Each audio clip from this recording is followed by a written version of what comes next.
ओम ओम ओम ओम ओम सतगुरुवे नमः। ओम सतगुरुवे नमः। ओम सतगुरुवे नमः। ओम ओम ओम।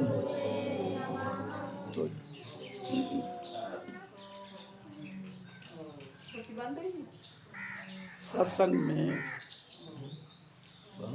नहीं तो सत्संग जो हम शुरू करने जा रहे हैं उसकी महत्ता क्या है और सत्संग करने का अधिकार किसको है, उसके बारे में चर्चा करते हुए आपके समक्ष अपनी वाणी को रख रहा हूँ।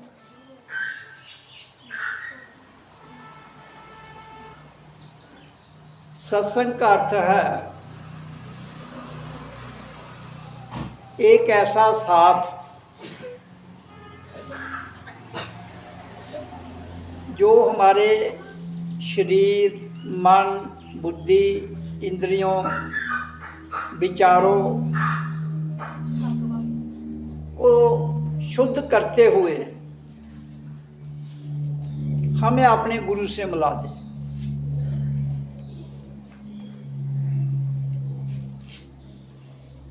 तो अब प्रश्न उठता है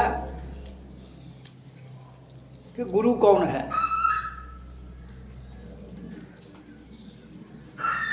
दो शब्दों को मिलाकर गुरु बनता है, गु और रू।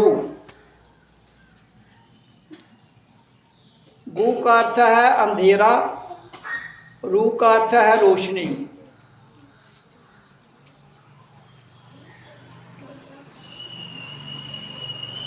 दो प्रकार का अंधेरा है, दो प्रकार की रोशनी है।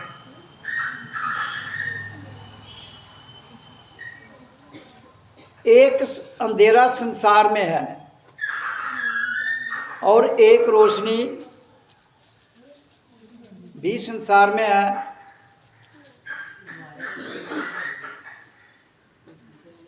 इसलिए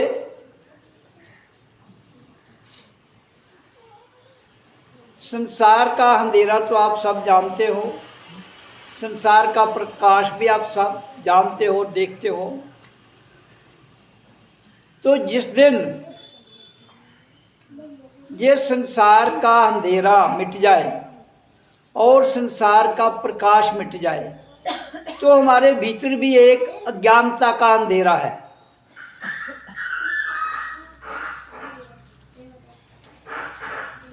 तो अज्ञानता का अंधेरा मिटने के साथ ही ज्ञान का प्रकाश प्रकट हो जाता है। तो हमें सत्संग में आकर अपने भीतर का अंधेरा उसे मिटाना है और भीतर से ही प्रकाश ज्ञान का जगाना है। जब हम ऐसा करने में संभव हो जाते हैं, जो भी कोई व्यक्ति, नार नारी, नौजवान, तो किसी भी अवस्था में हो, वो ऐसा कर लेता है, वो सत्संग करने के काबिल हो जाता है। ऐसे तो किताबों को पढ़ के, शास्त्रों को पढ़ के सत्संग तो हो जाएगा, उस सत्संग को केवल हम मन तक, शरीर तक, बुद्धि तक ही ज्ञान के माध्यम को सीमित कर सकते हैं। लेकिन जिस सत्संग की मैं चर्चा कर रहा हूं वो एक अलौकिक दिव्य शक्ति ऊर्जा, जिसको परमात्मा, आत्मा, भगवान, ईश्वरी शक्ति कहा गया है, मैं उसकी चर्चा कर रहा हूं। शरीर एक माध्यम है और इस माध्यम के भीतर एक ऐसी दहाड़ वाली, गर्ज वाली ऊर्जा वास करती है जो संसार में सुनाई नहीं देती है। बाहर की आवाजें तो सुनाई देती हैं, भीतर की जो गर्ज है वो नहीं सुनाई देती। क्यों नहीं सुनाई देती? कारण क्या है? कारण उसका ये है, एक दृष्टांत के तौर पर मैं आपके समक्ष रख रहा हूं। मान लो आप किसी जंगल के बादशाह को, शेर, जंगल का बादशाह कौन होता है? शेर। उसको पकड़ के एक पिंजरे में बंद कर देते हैं। जब वो नया नया जंगल से आके आप पिंजरे में रखोगे तो वो भागेगा, कभी ऊपर छलांग लगाएगा, कभी दाएं भागेगा, कभी बाएं भागेगा, जितने उसके पास शक्ति है वो लगाएगा। लेकिन समय की धारा में धीरे धीरे धीरे उसकी जो शक्ति है वो थक जाएगी और थकने के बाद वो सो जाएगी। और जो शेर है उसमें बैठ जाएगा। पहले तो अपने आप को, जब जंगल में था तो राजा था, जहां आकर पिंजरे में वो बंद हो गया। और समय गुजरने के साथ साथ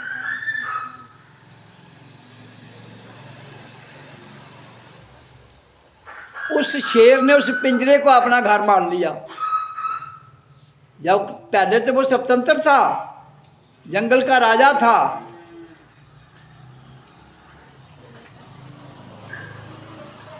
तो उसका अभ्यास इतना पिंजरे के भीतर रहते रहते परिपक्व हो गया कि उसने पिंजरे को ही सब कुछ मान लिया। वहां तक सीमित हो गया, उसको वही अपना घर लगने लगा। यही हाल इंसान का है। जब रूह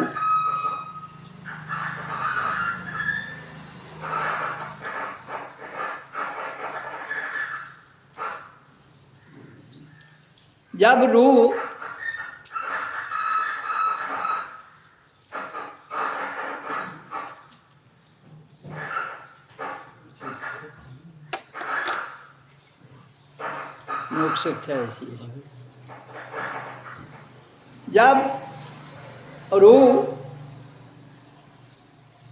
इस शरीर में पहली बार प्रवेश की ध्वनि के द्वारा, तो ये पृथ्वी से लेकर आकाश तक एक गर्ज के साथ आई।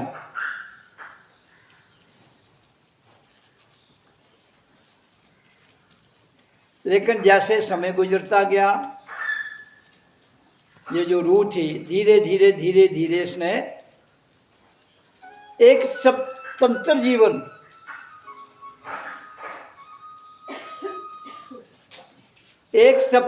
जीवन, जो था वो एक पिंजरे में, एक शरीर रूपी पिंजरे में कैद हो गया रूह।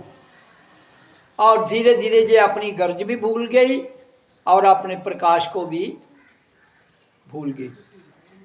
और ढक किसने लिया? आपकी संसार की जितनी भी मायावी शक्तियां हैं,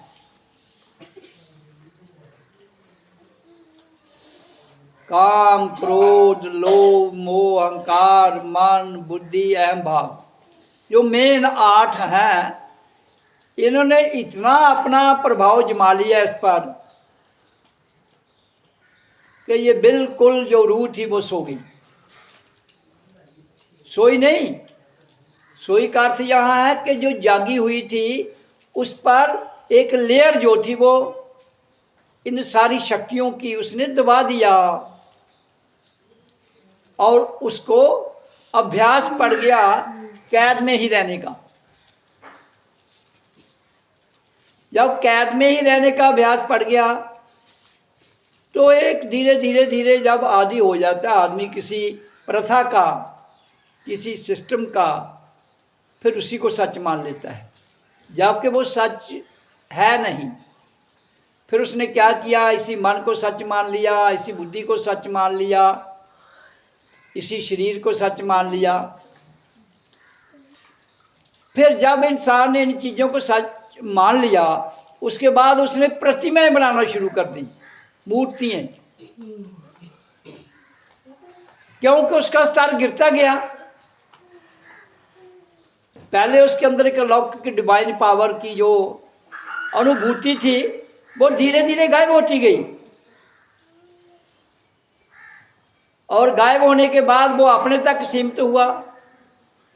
फिर अब जो नकली आकार थे पत्थरों के या कागज पर फोटो, आज के युग में चलन देखो ना आप, मोबाइल में इतने फोटो तो मेरा ख्याल पूरी दुनिया के भी नहीं खींचे जाते हैं जितने मोबाइल में स्टोर करके रखे जा सकते हैं।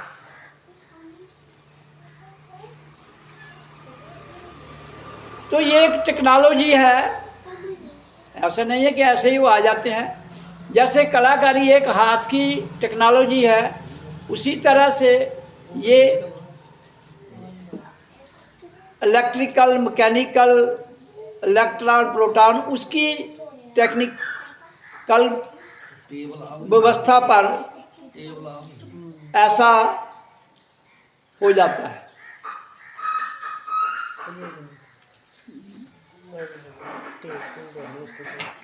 इसलिए इसको अब बंद ही करूँगा। ओम ओम ओम। तो चर्चा चल रही थी कि जब कोई भी शक्ति किसी व्यवसाय में फंस के उसकी आदी हो जाती है तो उसकी स्वतंत्रता, जो सच्ची आज़ादी है, वो कहीं ना कहीं खो जाती है और उसी में वो उसको दिखती है, जबकि ऐसा होता नहीं है। आपको पता है कि आप जो देखते हो वैसा कई बार होता नहीं है, जैसा सोचते हो वैसा भी नहीं होता है। तो उसका अर्थ क्या हुआ? अगर हम कुछ सोचते हैं वैसा होता नहीं है तो इसका मतलब हमारी सोच गलत है। जो हम देखते हैं वैसा प्रकट नहीं होता तो इसका मतलब हमारा देखना भी ठीक नहीं है। तो इसलिए जब तक हम मेडिटेशन के द्वारा, सत्संग के द्वारा सुनकर प्रत्यक्ष में उसको अपने जीवन में डालते हुए इस कारागृह, कारागृह कहते कैद, पाँव के अंगूठे से लेकर बिरकुटी तक की एक जीव पर जो कारागृह के रूप में जीव आत्मा वास कर रही है, उसको तोड़ने की आवश्यकता है। उसको तोड़ने के लिए हमें ओम नाम का उच्चारण करने की आवश्यकता है।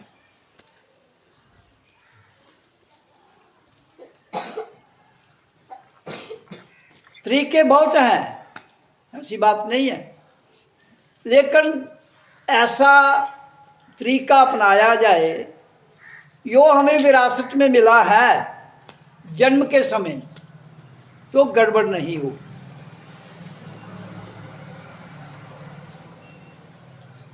और जब हम ऐसा करने में सफल हो जाते हैं, मैंने कहा है और फिर कहता हूं उसको कि नर और नारी जब नौजवान पीढ़ी में या किसी भी अवस्था में हो, वो इस शब्द का उच्चारण करते करते अपने जीवन को निभाते हुए जो उनके आगे आने वाली औलाद होगी, वो जागृत अवस्था में पैदा होगी। तब जाकर ये मान्यताएं जो हमारे मंच पटल पर पीढ़ी दर पीढ़ी हमारे समाज में हमारी बुद्धि पर छाई हुई हैं,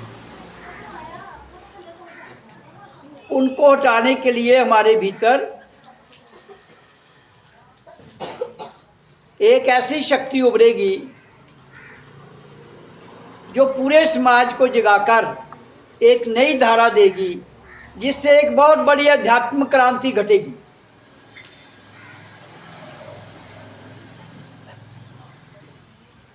तो जीवन का लक्ष्य क्या है हम सबका यहाँ आने का धरती पर? सबसे बड़ा लक्ष्य यही है कि हमें यो कुछ यहाँ धरती से मिला है, उसका संबंध केवल शरीर तक है।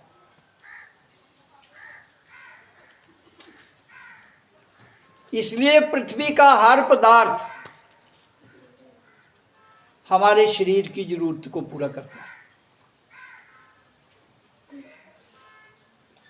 लेकिन जब दुनिया नहीं थी,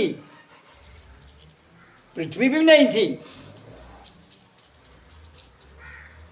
परमात्मा की लौकिक डिवाइन ऊर्जा तब भी थी। तो उस ऊर्जा के द्वारा इस संसार की रचना की, क्योंकि इंसान उसका एक प्रत्यक्ष रूप है। और जब वो प्रत्यक्ष रूप में उसने इसकी रचना की, तो ये बताने के लिए कि एक अलौकिक डिवाइन जो ऊर्जा है परमात्मा, उसकी अनुभूति कोई नहीं कर पाता है, तो उसने मानव देह का जन्म जहां इस धरती पर दे दिया और उसके पास एक क्षमता दे दी कि तुम मेरे को अनुभूति के द्वारा, अनुभव के द्वारा अपने भीतर इस रूह की रोशनी को, संसार के अंधेरे को भीतर से मिटाते हुए प्रत्यक्ष में देख सकते हो, अनुभव कर सकते हो। तो उसी के लिए हमारा जो ये जीवन है वो साक्षात हो जाता है।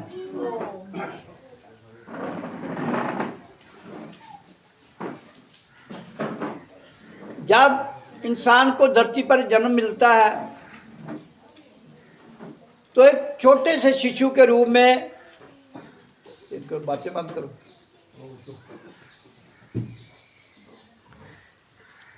एक बच्चे के रूप में इंसान पैदा होता है। तो धीरे धीरे धीरे धीरे वो बढ़ता है, बड़ा होता है, कार्य करता है, सामाजिक बंधन अपने निभाते हुए एक दिन चला जाता है। और जब वो चला जाता है तो उसके मंच पटल पर वो पूरे जीवन में जो वार्ता, जो कार्यक्रम गुजरा होता है, वो ही उसके साथ भी चला जाता है। क्यों?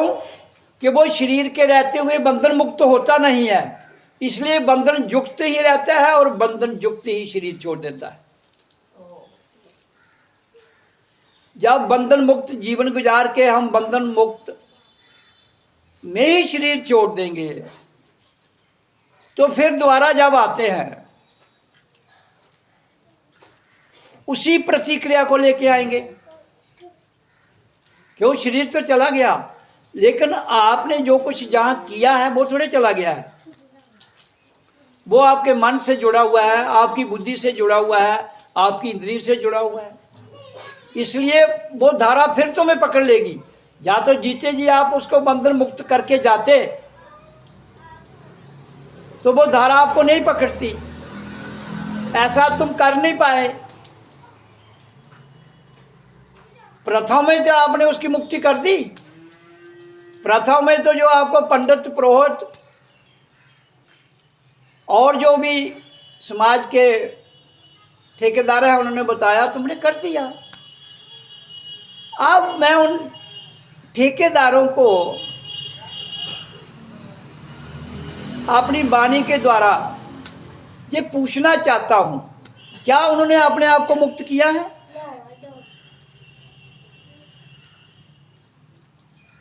अगर किया है सच में तो वो हकदार हैं वो उस क्रियाकर्म को करवाने के लिए। अगर नहीं किया है तो जिसका वो क्रियाकर्म करवा रहे हैं या कुछ खुद भी कर रहे हैं, वो दोनों अंधेरे में जी रहे हैं और अंधेरे में ही चले जा रहे हैं। अब समाज एक नॉर्मल लोग हैं, उनमें किसी को खड़पंच बना देते हैं जब, तो वो खड़पंच ही उस योग्य नहीं है कि वो समाज को संभाल पाए, तो उसको खड़पंच बनाने का कोई फायदा नहीं है। वो खुद तो डूबेगा, आपको भी लेकर डूबेगा। मैं किसी के खिलाफ नहीं बोल रहा हूं, मैं सच बता रहा हूं। दुनिया का कोई भी कार्य कराने वाला, मैं अपनी यहां से बैठ के उसको बिल्कुल क्लियर कर रहा हूं। उसको अगर किसी को कोई कन्फ्यूजन हो, वो हमारे साथ बैठ के हम उसको बता देंगे कि जो तुम कर रहे हो ये ठीक नहीं है।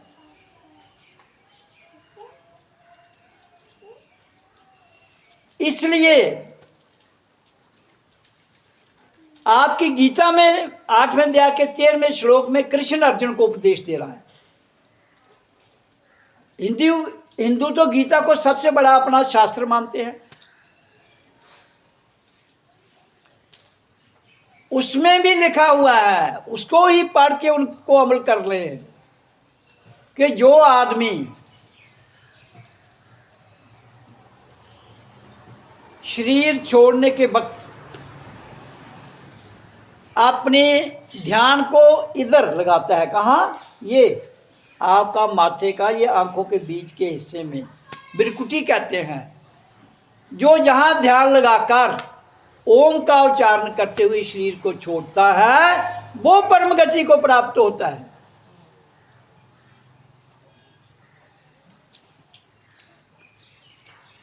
तो कितने, फिर उसमें मैंने पहले ही बता दिया आपको, या तो जिस आदमी ने ऐसा किया है, ऐसे संत पंडित विद्वान कोई भी हो जिसने ऐसा प्रत्यक्ष में किया है, वो उस जीवात्मा को मुक्त करके अपने नाम भजन के द्वारा गति दे सकता है।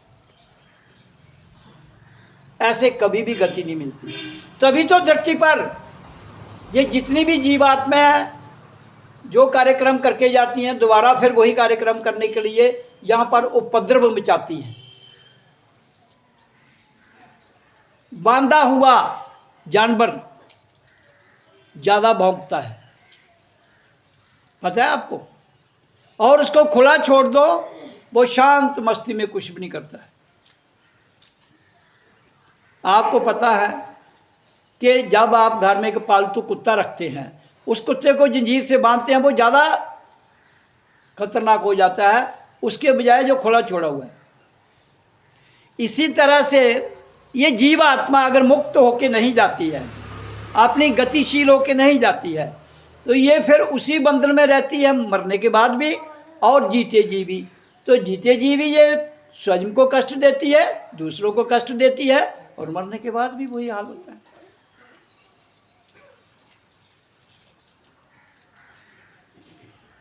तो उसके लिए मैंने अपने जीवन में प्रत्यक्ष में ये जानते हुए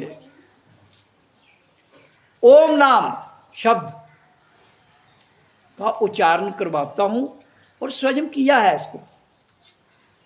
और इससे कैसे मुक्त होता है आदमी, कोई करेगा ही नहीं तो कैसे होगा वो। तो अब एक आदमी तो सारी दुनिया को थोड़े उनके घर जा जाके वो मुक्ति दिलाएगा। ये आप सब अपने आप को खुद मुक्त करना है। दूसरा आदमी, आप बच्चे को उंगली लगाकर कितनी देर चलाते हैं, जब वो खुद चलना शुरू हो जाता है आप छोड़ देते हो। तो इसलिए जीवन आपको किसी पंडित ने नहीं दिया है, किसी प्रोत ने नहीं दिया। जीवन आपका अपना है, आपको अपने कर्मों के आधार पर मिला है।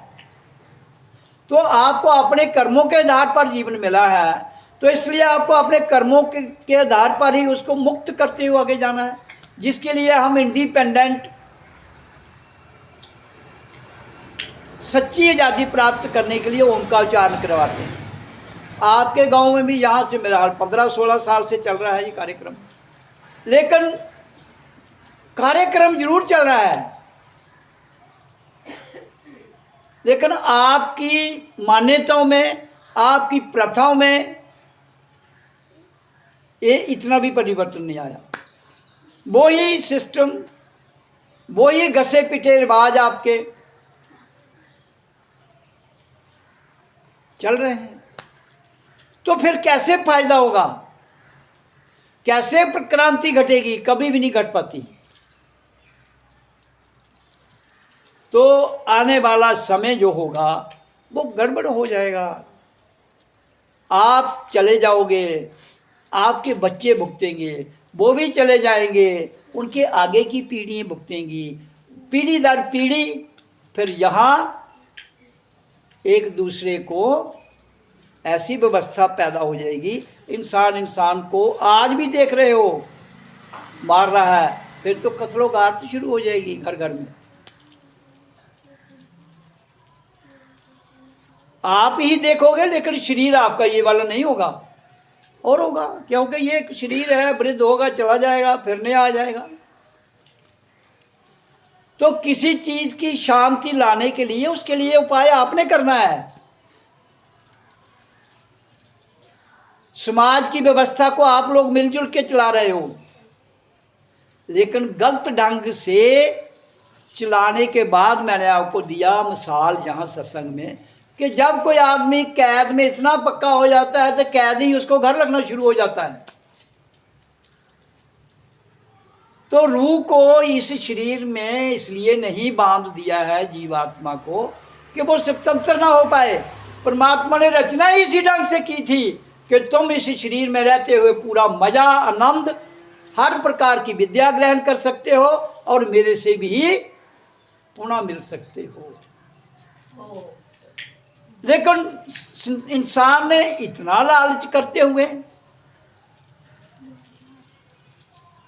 अपने आप को शरीर की समझ लिया, अपने आप को माया समझ लिया, अपने मकान को ही साक। अगर मकान आपका ये अपना है तो फिर फॉरएवर रहना चाहिए, क्यों छोड़ देते हो इसको? आत्मा आपकी अपनी है, वो नहीं छूटती है, वो मरती भी नहीं है, शरीर तो चला जाता है। तो जो चीज़ आपसे छीनी जाती है वो आपकी थोड़ी हुई। जो चीज़ आपकी छीन ली जाए किसी भी समय तो आपकी नहीं ना हुई। शरीर आपका छीना जाएगा, आपका मकान छीना जाएगा, आपकी जायदाद छीन ली जाएगी शरीर के खत्म होते ही। तो इसलिए शरीर के खत्म होते ही सब कुछ छीन जाएगा, तो उससे पहले ही सब कुछ छोड़ दो। अब कैसे छोड़ पाओगे? उसके लिए छोड़कर ये नहीं है कि तुझे कोई जफा मारे तो छटना ना, अपने अंदर से एक बदलाव लाइए, आध्यात्मिक बदलाव। तो आध्यात्मिक बदलाव के लिए ही सत्संग करना है। सत्संग को ढोलकियाँ थोड़ी है, शैने ढोलकियाँ, ये अम्यूजमेंट, एंटरटेनमेंट। सत्संग अपने मूलाधार से लेकर सिर की चोटी तक अपने जितने भी सिस्टम बंद पड़े हैं उनको खोल के स्वतंत्र होना है, तब समझा जाती है। ओम करके इनको पता नहीं, कोई जैसे लगता है कोई डर है, तो आपके हर मंत्र के पहले ओम लगता है, आपके हर मंत्र के बाद ओम है, पहले और एंड। दुनिया के किसी धर्म में चले जाओ आप,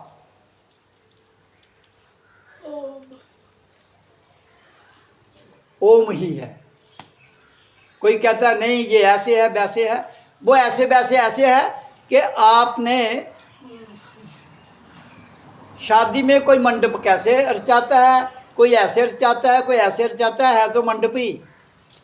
आवाज ओम की ही हर जगह साक्षात है। हिंदू हो, मुसलमान हो, सिख हो, ईसाई हो, बौद्ध हो, जैन हो, लेकिन उनके जो खड़पंच हैं उन्होंने उनको बहका दिया है और उनके बहकावे में आकर वो अपना मार्ग भटक चुका है। आदमी अपना मार्ग भटक चुका है बहकावे में आकर। इसलिए मैं कहता हूं कि ओम रोज कीजिए, आपको खुद ही रास्ता मिलेगा। ये एक ऐसी आवाज़ है ध्वनि ओम की, ये आपका मार्ग खोलती जाएगी। आप रोज करो। दिन रात में 24 घंटे होते हैं और 24 घंटे आप करते क्या रहते हो? किसी को पूछो मेरे पास वक्त नहीं है, वक्त 24 घंटे है, करते क्या हो भाई? शरीर का गुजारा करने के लिए कितने घंटे काम करना पड़ता है? 8, 10, 12, 14, 16 घंटे। दिन रात में कितने घंटे होते हैं? 24। 16 दे दिए, बचे कितने? 8। वो 8 को तो इस्तेमाल कर लो। आप कहोगे मैं थक जाता हूँ, तो 4 घंटे रेस्ट के लिए, आराम के लिए गुजार दो। फिर 4 बच गए, 4 तो दे दो। उस आज़ादी को प्राप्त करने के लिए 4 घंटे दे दो, जिस आज़ादी को प्राप्त करने के लिए तुम इस धरती पर आए हो। 4 घंटे, 20 घंटे में मौज मस्ती, खाना पीना, जो तुम्हारी इच्छा है करो, जो तुम चाहते हो। मुझे नहीं पता तुम चोरी करते हो, झूठ बोलते हो, क्या जो करते हो करते रहो, लेकिन 4 घंटे बैठो। अगर इसके अंदर दम होगा, ये आपको मुक्त कर देगा। और मैं चैलेंज करता हूँ इस स्टेज से बैठ के कि यही एक शब्द है जो हर किसी को पूर्ण मुक्त कर सकता है। अंधेरे में नहीं, जगाकर। अब करना तो आपको है। अगर मैं 16-17 साल से यहाँ हर साल 1 हफ्ते का कार्यक्रम करता हूँ, तो कितने लोगों को असर हुआ है? सुभाष बाबू, कितने लोगों को असर हुआ है? तो आँख में ही भी नहीं हो जाती, बाकी कुछ तो ना।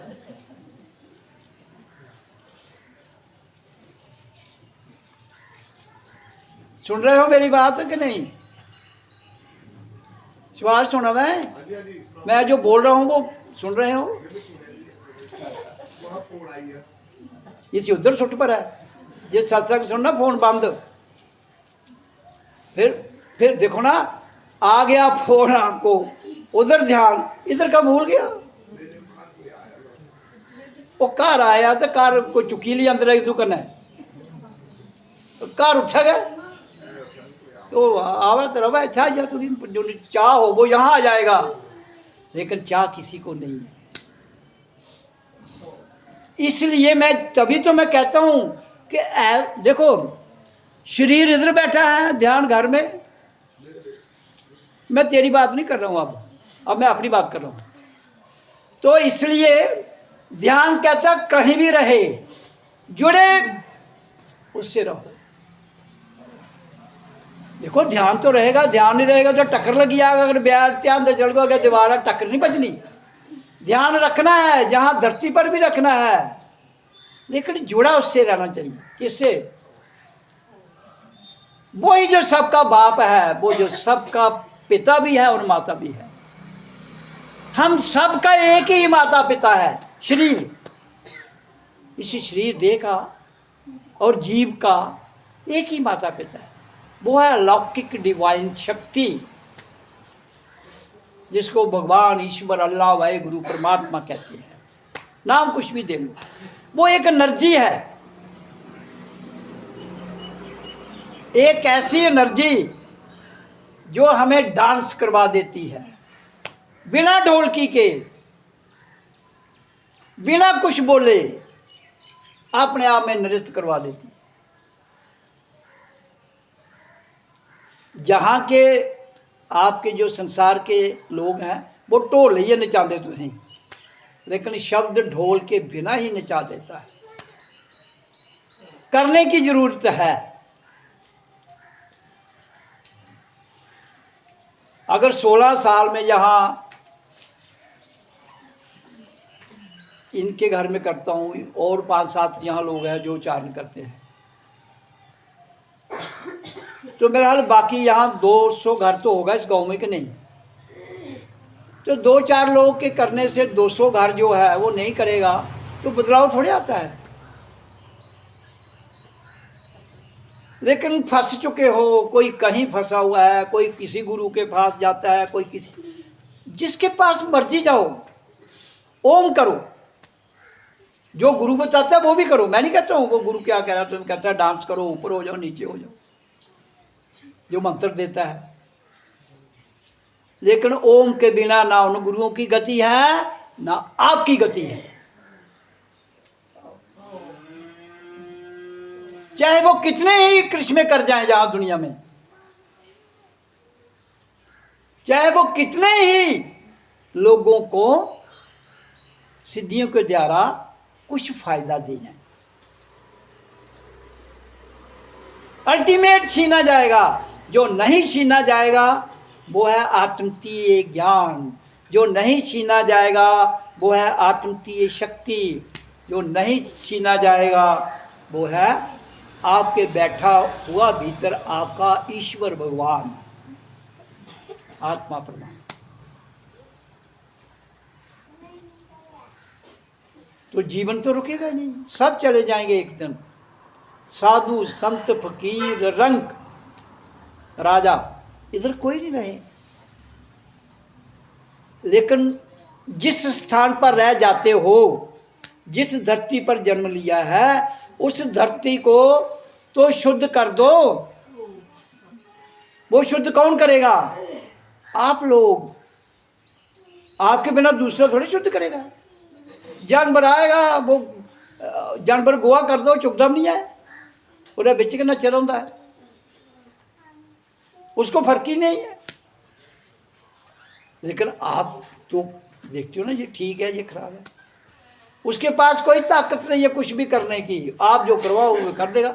लेकिन आपके पास ताकत है अपने आप को ठीक करने की, अपने आप को सुधारने की, अपने आप में भजन करने की। दूसरों की बात छोड़ दो,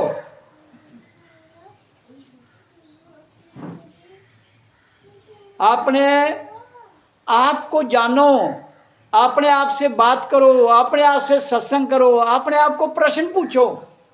शांत बैठकर उच्चारण किया, उसके बाद शांत बैठ के अपने आप को प्रश्न करो, मैं कौन हूँ, यहाँ किस लिए धरती पर जन्म लिया है। तो आपके अंदर से धीरे धीरे धीरे जैसे ही बाहर की बातों की खलबली, विचारों की खलबली शांत होगी तो अंदर का शेर जागेगा।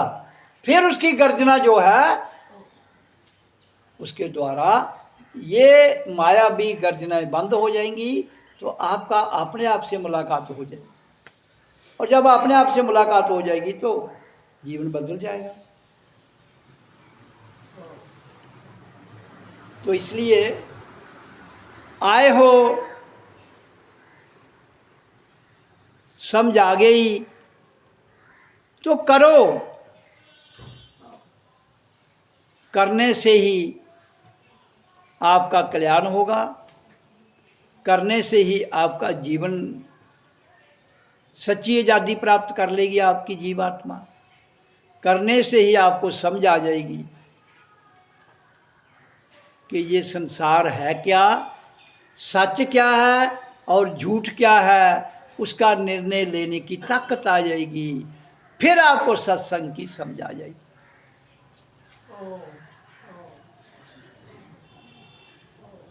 तो इसलिए आज इतना ही, वाणी को विराम देता हूँ।